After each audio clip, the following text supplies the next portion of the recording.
Огонек. Так не деп айтсам.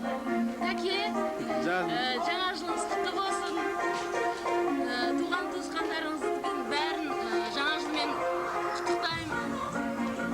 Сіздерге зор денсаулық, бақыт, осы жаңа жыл жаңа табысқа келсін. Орысша айтқанда цыганская любовь, что была деп. Yes. Тағы да желать деп. Махаббат тілеймін. Осы жылдан қалмай, обязательно үйлен. Маған үйленсең, пожалуйста, үйлен. Денсаулық болсын, самое главное. Әрқашан ақ дастархан болсын, заманымыз тыныш болсын. Есігіміз кең болсын, тереземіз тең болсын. Аумин.